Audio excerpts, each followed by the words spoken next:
بسم الله الرحمن الرحيم. إن الحمد لله نحمده ونستعينه ونستغفره ونعوذ بالله من شرور أنفسنا ومن سيئات أعمالنا. من يهده الله فلا مضل له ومن يضلل فلا هادي له، وأشهد أن لا إله إلا الله وحده لا شريك له، وأشهد أن محمدا عبده ورسوله صلى الله عليه وعلى آله وصحبه وسلم تسليما كثيرا. أما بعد، فإن أصدق الحديث كتاب الله، وخير الهدي هدي محمد صلى الله عليه وسلم، وشر الأمور محدثاتها، وكل محدثة بدعة، وكل بدعة ضلالة، وكل ضلالة في النار. Falenderojmë Allahun Azza wa Jall, Jusin e gjithësisë, Zotin e botrave, Mëshiruesin, Mëshirbësin. Atë falenderojmë dhe vetëm prej Tij ndihmë dhe falje kërkojmë. Ata të cilën e udhëzon Allahu nuk ka kush që humb, ndërsa ata të cilën e lën në humbje nuk ka kush që udhëzon. Dëshmoj se nuk meriton të adhurohet askush me të drejtë përveç Allahut, i cili është një dhe nuk ka shok, dhe dëshmoj se Muhamedi sallallahu alaihi wasallam është rob dhe i dërguar i Tij.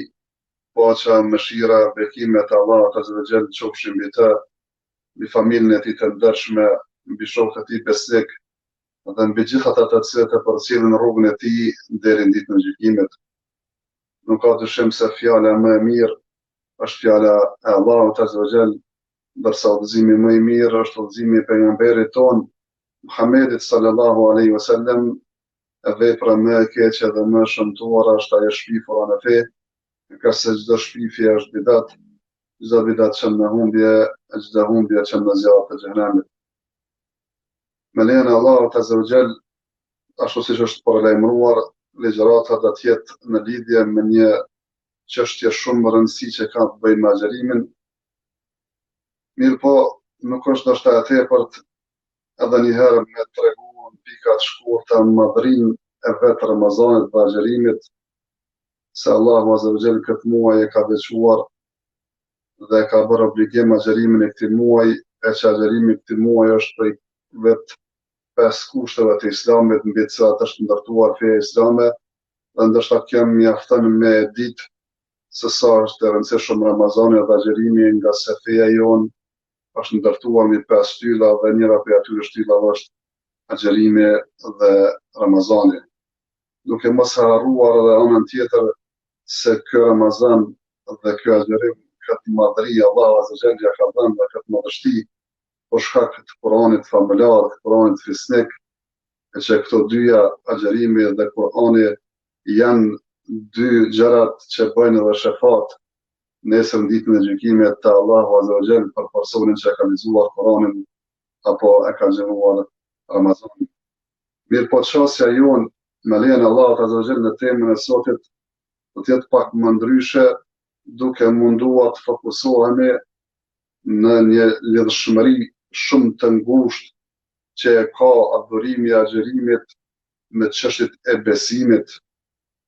Ajo lidhje e ngushtë e agjërimit me besimin, e sidomos me veprat e zemrës, me dashurinë ndaj Allahut azza wa jall, shpresën e të frikën nga ai, ndjenjen e të mbikëqyrërit nga Allahu azza wa jall, sinqeriteti, tëube e gjëra të tjera që kanë bëjnë me zemrën e besimtarit, e që gjitha këto funksionalizohen dhe hynë në veprim gjatë procesit dhe adhurimit të agjërimit.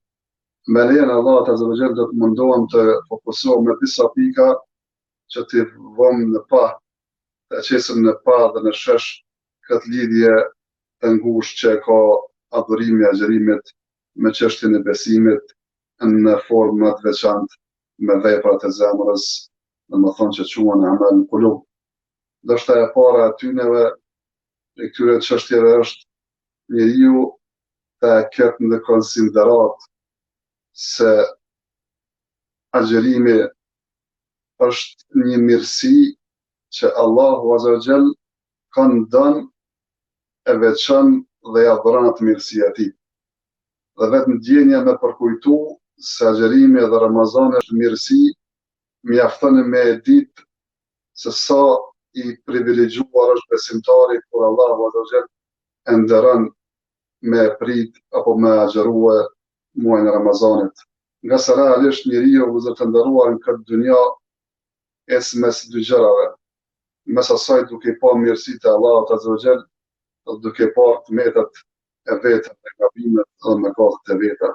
Dhe si thot dietari i njohur Ibn Taymija se nuk ka gjë më të dobishme për rrugtimin dhe shtektimin e robit për të Allahu Azza wa Jall se me pa anën e mirësive nga Allahu Azza wa Jall dhe anën e tmetave dhe mëkateve nga ai vetë si njeri.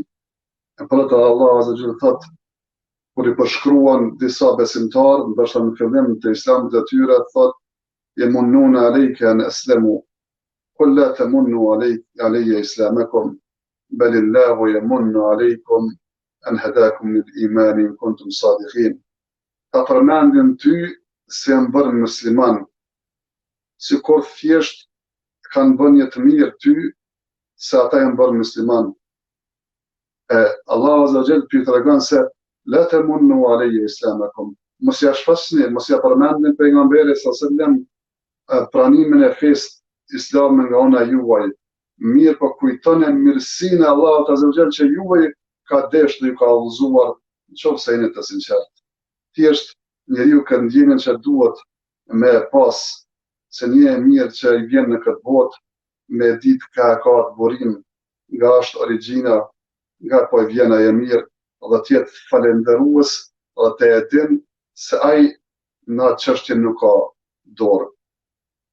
Siç edhe vetë pejgamberi sallallahu alaihi wasallam na ka mësuar në hadithin e që quhet duaja Sayyidul Istighfar, që na ka udhëzuar me thënë këtë dua në lutjet e mëngjesit dhe mbrëmjes, e bu'u leke bi ni'metike alayya. Thjesht o Allah, të afrohem duke i shfaq mirësit dhe begatit e mia ndaj meje. E që pa dyshim njeriu kur e ka në konsiderat mirësinë e Allahut Azza wa Jalla apo mirësitë dhe begatitë e tij, patjetër se këto do të rezultojnë me dy gjëra.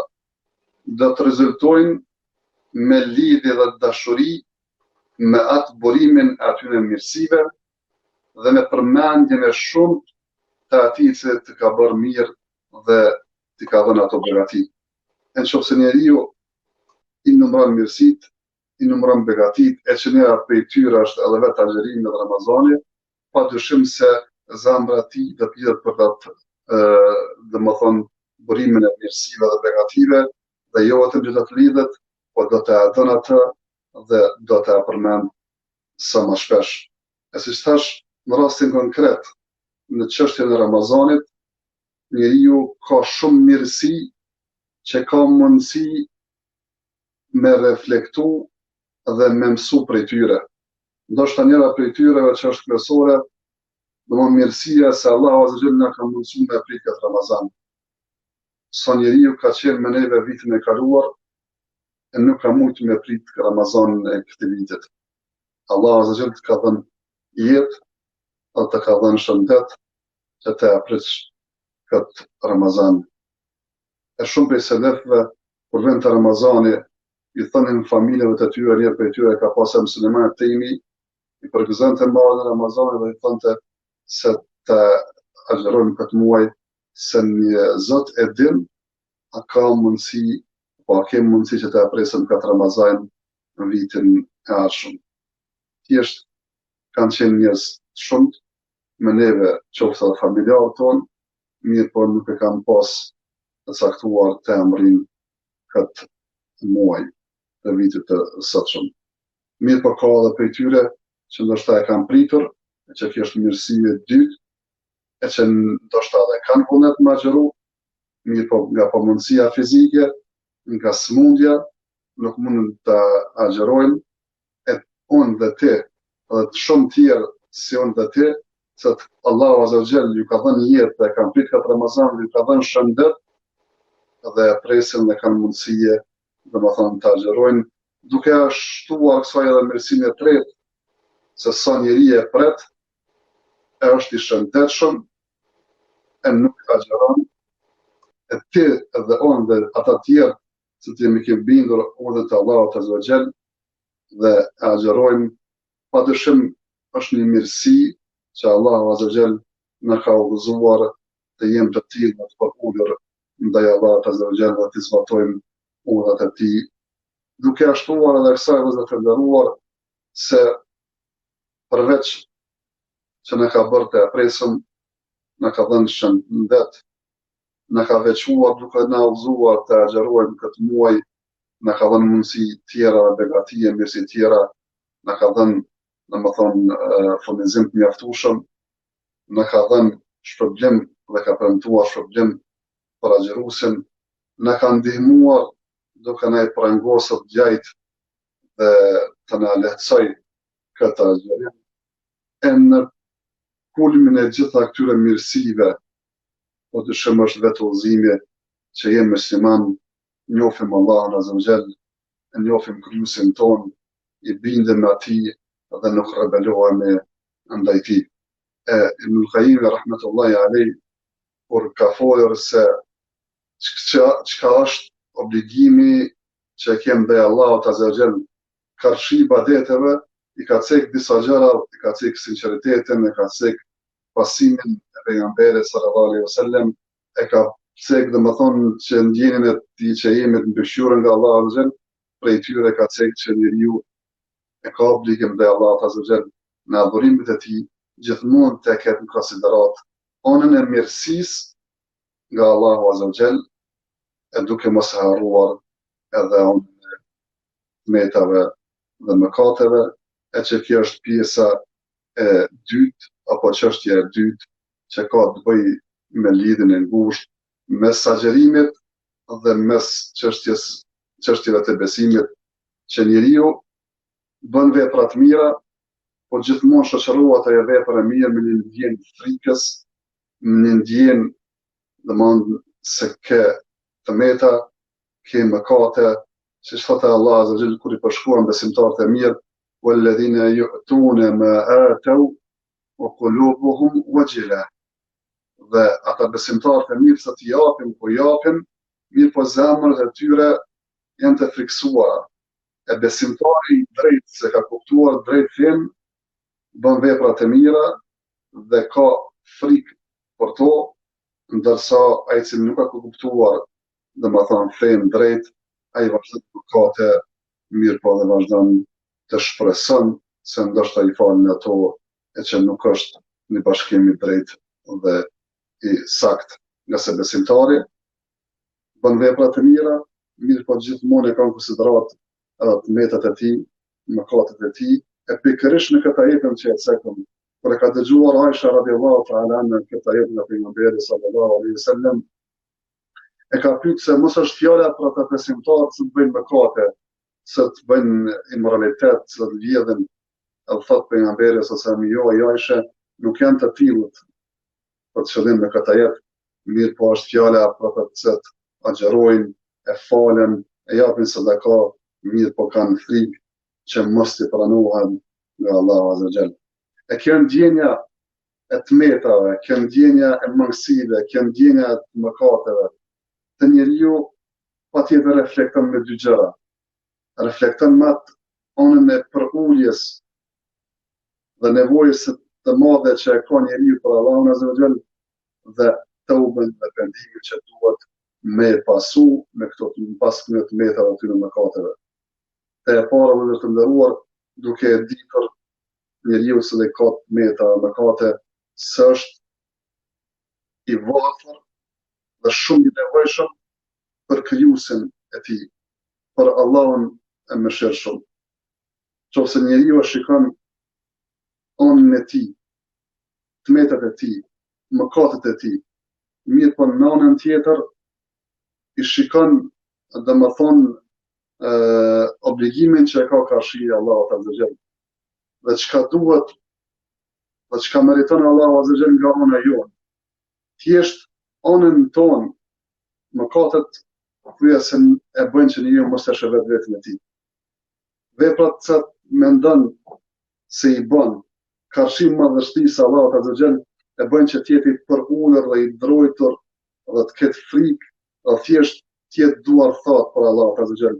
Thjesht veprat e tij, mëkatet e tina, me to as nuk fitohet shpëtimi nga zjarri i xhenemit. E lemët fitohet shpërblimi me xhenet nga Allahu Azza wa Jall. Thjesht kjo ndjen e shoqëruar nga njeriu se është me të meta, me mëkate, edhe ato veprat e mira që ose mendon se janë si thamë mirësi nga Allahu Azza wa Jall, dhe ti nuk i ndonjë hise, nuk i ndonjë pjesë të e mira nga Allahu Azza wa Jall, ndërsa të këqijat janë nga ona jote, atër me to si do të ballafaqohesh për Allahut Azza wa Jall, si kërkon shpëtim nga Allahu Azza wa Jall, si kërkon shpërblim xhenetin nga Allahu Azza wa Jall. E kjo ndjen pa dyshim se e bën njeriu të jetë shumë i përulur, shumë modest, shumë i nevojshëm, shumë i varfër për Allahun Azza wa Jall dhe mëshirën e tij. Duke ashtuar asaj që të paraqitet nevoja e dytë që njeriu kur e din hallën e vet, i din mangësitë e veta, din mëkatet e veta, patjetër duhet të reflektojë me pendim, me kthim te Allahu Azza wa Jall. Po agjerojmë, po bëjmë vepra të mirë, po realizojmë një prej kushteve të Islamit.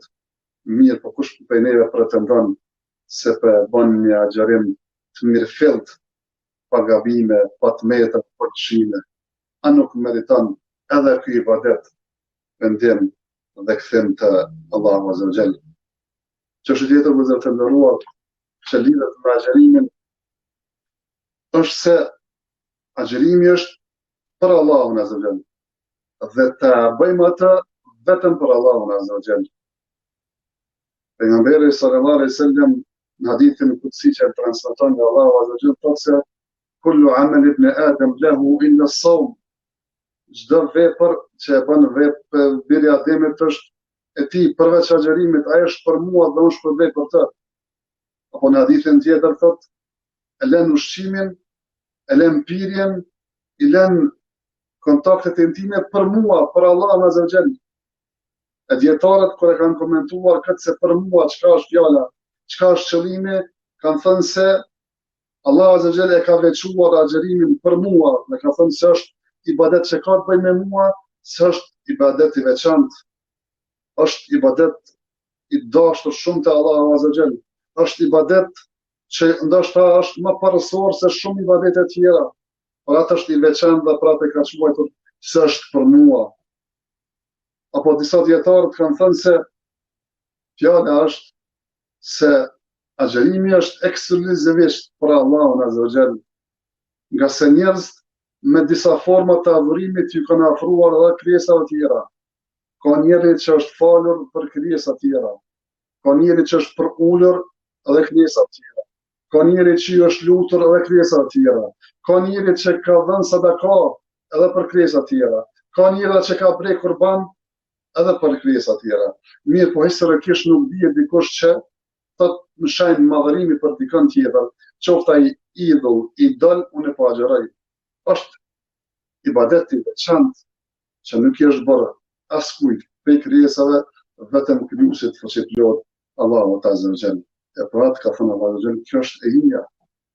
Apo mendimi tjetër dhe të nderuar, kur ka thënë pejgamberi sallallahu alajhi wasallam në hadithin qudsi se agjerimi është për mua, do të thotë për të se agjerimi me të vërtetë është për Allahun Azza wa Jall.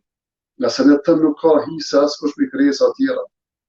Nuk ka njohët për syfatësisë, qofse njeriu ka mundësi shumë vepra të tjera të bëjë për syfatësi, qoftë ajo falje, qoftë ajo lexim Kur'anit, qoftë ajo shkurja në haxh, qoftë ajo ndonjë vepër të mirë që ka mundësi dikush tjetër me po e që ka mundësi motivet nganjëherë mos me qenë shumë i sinqert. Ta agjerimi kjo nuk vjen shprehje, nga se është adhurimi i brendshëm, që është mes teje dhe krijuesit tënd, mes teje dhe Allahut Azza wa Jall. Askush nuk mundet me e ditë për ty, ai agjeru shumë ajo, përveç Allahut Azza wa Jall.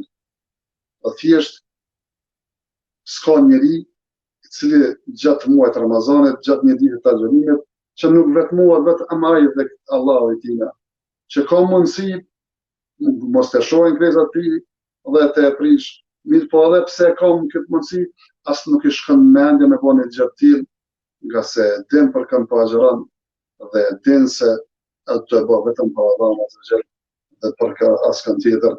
Duke ja shtuar vëllezër të nderuar se njeriu këtë agjerim e bën me dy motive.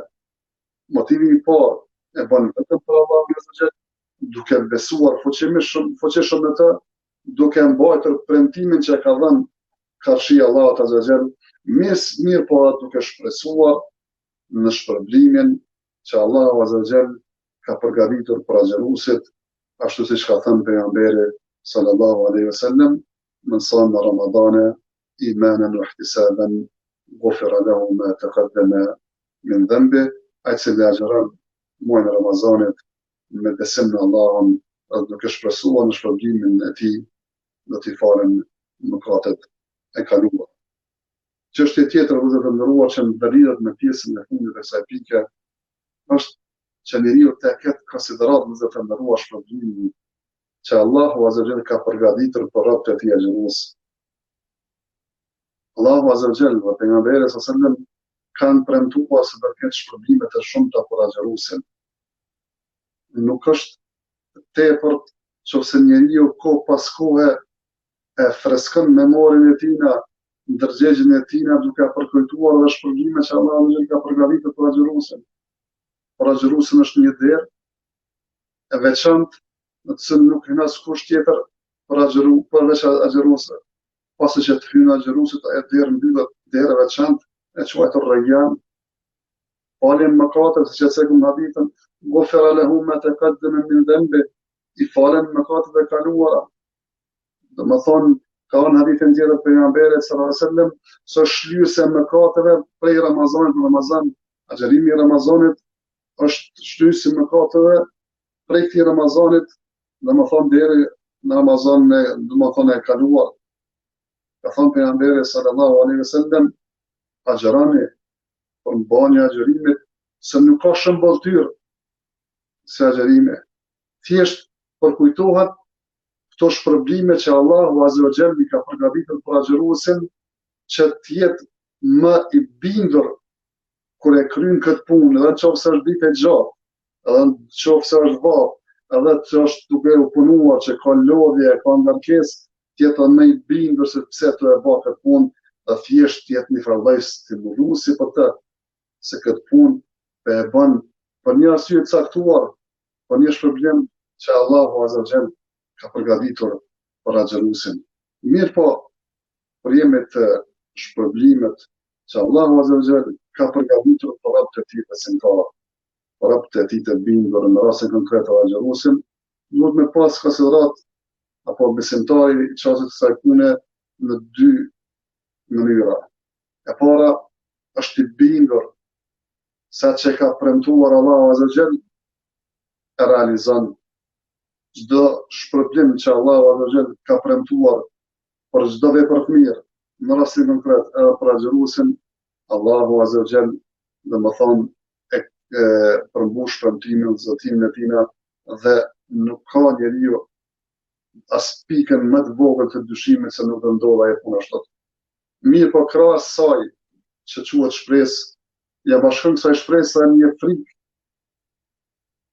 jo që ka të bëj me premtimin e Allahut azza wa jall, mirë po ka të bëj me veten e tina, me mangësitë e tina, me tmetet e tina, që thjesht nuk frigohet se Allahu azza wa jall nuk e mban premtimin e tina, mirë po frigohet se do të privohet për atij shpërblimit për një sebeb që është në veten e tina, për një mangësi, për një mëkat, domethënë që e ka bërë. E kjo është çësia e drejtë e besimtarit. Thjesht nuk dyshon në shpërblimet e mëdha që ka përgatitur në mënyrë të veçantë Allahu azza wa jall për agjeruesin, mirë po prapë e ka një dozë të frikës se mos po privohet prej atyre të mirësive, atyre shpërblimeve për shkak mangësive të metave apo dhe mëkateve që i pason domethënë pas agjerimit. Çështje tjetër, lidhje tjetër vëllezër të nderuar mes agjerimit dhe çështjeve të besimit, është që njeriu nga agjerimi ta përfiton mësimin se është i rob i Allahut azza wa jall. se Allahu Azza wa Jall është krijuesi i tij. Khalaqtani wa ana abduk. Allah, ti më ka krijuar dhe unë jam robi yt. Ti je ai cili më ka krijuar. Ti je ai cili më mban. Ti je ai cili më furnizon. Ti je ai cili e ki jetën time në dorë dhe në çdo moment kur të dënë me urësinë tënde e merr. Ti je robi, ai është zotëriu yt. Dhe robit nuk i takon karshi zotënirë të vetë, vetëm se me thonë semi'na o ata'na, o Allah, dëgjojmë urdhat tua dhe i bindemi urdhave tuaja. Dhe absolutisht nuk na shkon mendja të refuzojmë apo të shkelëm atë bën kreneq dhe mos të zbatojmë ato. Të kërkuar Allah të agjerojmë këtë Ramazan. Nuk e kemi dëshimin më të vogël se duhet zbatuar këtë urdhër. Ka urdhëruar që kur vjen dita e Bajramit të ndalohet agjerimi mirë, po të festohet dita e Bajramit, jemi të bindur dhe ashtu të veprojmë. Na ka urdhëruar të agjerojmë ditën dhe të ngrënim natën dhe ashtu të veprojmë. Po dhe nëse hipotetikisht do ish menduar se do të na kishte urdhëruar të agjerojmë natën e të ngrënim ditën, ashtu do të kishim vepruar, nga se nuk kemi rrugdalje tjetër, se ne jemi rob dhe jemi rob të Allahut Azza wa Jall, dhe robit nuk i takon të bën asgjë, vetëm atë që kërkon zotëriu, krijuesi i cili e ka çështjen tonë në dorën e tina. Çështja tjetër vëllezër të nderuar që përfitohet dhe që ka lidhshmëri me çështjen e besimit dhe agjerimit, që të madhrojmë atë që e ka madhruar Allahu Azza wa Jall. Qofse është një adhurim, ne dim se Ramazani është shtylla e Islamit. Ramazanin Allah Azza wa Jall e ka nderuar dhe ka madhruar për shkak të Kuranit. Atë të madhrojmë atë ashtu siç e ka madhruar Allahu Azza wa Jall. Dhe nuk është për madhrimit të Allahut Azza wa Jall, dhe të madhrimit asaj që e ka madhruar Allahu Azza wa Jall, qofse vjen Ramazani dhe ndjem një farë ngarkese, si duhet agjeruar, është ditë e gjatë, apo mendi s'presëm të shkoj. Nuk është kë respekti dhe nderi që i bën dikush musafirit Ramazanit. Nuk është kjo madhrimi që ja bëjmë ne asaj që Allahu Azza wa Jall e ka madhruar. Qofse Allahu Azza wa Jall e ka madhruar çavën, duhet të madhrojmë edhe ne. Qofse ka madhruar pejgamberin sallallahu alaihi wasallam, duhet të respektojmë edhe ne. Nëse edhe prej kohëve ka madhruar në Ramazanin, duhet të madhrojmë dhe të respektojmë edhe ne. Duke madhruar atë, e të mos bëjmë mëkate. Mëkati më i madh në rastin konkret është njeriu nëse i shkon mendja mos më agjeru këtë muaj. Kush madhrim jetë për Allahun dhe atë që ka madhruar Allahun, Allahu Azza wa Jall nëse ti i urdhëruar të agjerosh dhe nuk agjeron në përkundërzi, domethënë ham dhe pen, dhe nuk e përfil këtë urdhër të Allahut Azza wa Jall. Çfarë madhrimi ka për Allahun e person i cili nuk e madhron që ka madhruar Allahu Azza wa Jall.